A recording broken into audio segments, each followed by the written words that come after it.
வணக்கம் என் இனிய நண்பர்களே, மீண்டும் உங்களை சந்திப்பதில் மிக்க மகிழ்ச்சி. இந்த வீடியோ பதிவில் நான் ரொம்ப ஒரு முக்கியமான ஒரு விஷயத்தை உங்கள்கிட்ட தெளிவாக விளக்க விரும்புகிறேன்.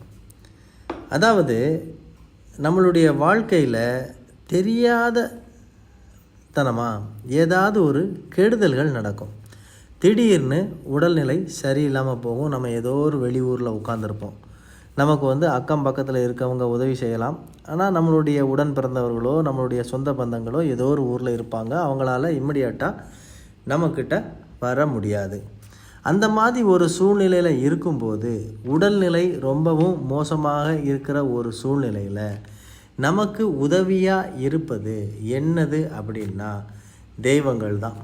அந்த தெய்வங்கள் யார் அப்படின்னா, அந்த ஊரில் இருக்கிற எல்லையில் இருக்கிற காவல் தெய்வம். காவல் தேவதைகள் வேறு, காவல் தெய்வங்கள் வேறு. கிராம தேவதைகள்ங்கிறது அது வேறு. ஆனால் கிராமத்தோட காவல் தெய்வங்கிறது வேறு. அந்த காவல் தெய்வங்கிறது ஐயனார், கருப்பசாமி, இந்த மாதிரி நிறைய பேர்கள் தான் வேறையே தவிர, இவர்கள் எல்லாமே அந்த ஊரில் வாழ்ந்து மறைந்த முன்னோர்களே. இவங்களுக்கு சிவபெருமானுடைய கணங்கள்னு சொல்லக்கூடிய அந்த கணங்களுடைய ஆக்கிரமிப்புக்கு இவங்க ஆளாகி இருப்பாங்க. ஸோ இவங்க டைரெக்டாக சிவபெருமானுடைய பவரை கிரகிச்சவங்க. அதனால் இவங்களும் சிவனும் ஈக்குவல் தான் அப்படின்னு நம்ம கதைகள் சொல்கிறாங்க.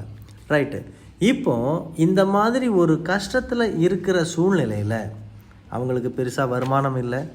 ஆனால் அதே நேரத்தில் பெரிய அளவில் உதவிகளும் இல்லை. ஆனால் அவங்க அந்த நோயில் இருந்தோ, சப்போஸ் ஒரு ஹாஸ்பிட்டலில் ரொம்ப சீரியஸான கண்டிஷனில் ஒருத்தர் அட்மிட் ஆகிருக்காரு அப்படின்னா, அவர் வெளியூரில் பிழைக்க இருக்கிறாரு, அவருடைய சொந்த பந்தங்கள்லாம் வேறு எங்கேயோ இருக்காங்க, இம்மிடியட்டாக வர முடியல. அந்த மாதிரி சூழ்நிலையில் அவங்க என்ன செய்யணும் அப்படின்னா, அந்த ஊரில் இருக்கிற காவல் தெய்வம், நான் சொல்வது எல்லையில் காவல் புரிகின்ற தெய்வம், அது எந்த தெய்வமாக இருந்தாலும் சரி, அங்கே போய் அந்த குடும்ப நபர்களில் யாராவது ஒருத்தர் போய் அந்த ஹாஸ்பிட்டலேஷன், அதாவது ஹாஸ்பிட்டலில் அட்மிட் ஆன அந்த நபருக்காக நல்ல எண்ணெயை, நல்ல எண்ணெய் மீன்ஸ் எள்ளு எண்ணெயை வாங்கி கொடுத்து அந்த கோவிலுக்கு அதில் விளக்கு ஏற்ற சொல்லி, அந்த சாமி சிலைக்கு அதை எண்ணெய் காப்புன்னு சொல்கிற மாதிரி அதை ஃபுல்லாக சாலையில் தடவி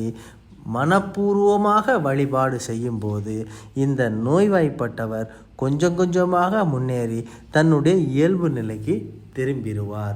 இந்த இயல்பு நிலைக்கு திரும்புறதுக்கு அந்த காவல் தெய்வம் அருள் புரியும்.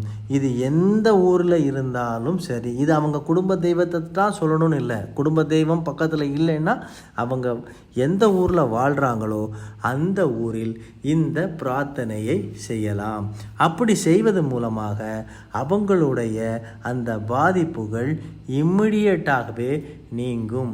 ஏனென்றால் காவல் தெய்வங்கள் சிவபெருமானுடைய கணங்களை சார்ந்தது. அவருடைய ஆசீர்வாதம் இவங்களுக்கு இருக்குது. இவங்க தன்னை வழிபடக்கூடிய தன்னுடைய பக்தர்களுக்கு முழு சப்போர்ட் பண்ணி அவங்கள நல்ல நிலைமைக்கு திருப்பிடுவாங்க. இதுவும் அனுபவபூர்வமான உண்மை. மீண்டும் சந்திக்கிறேன். நன்றி, வணக்கம்.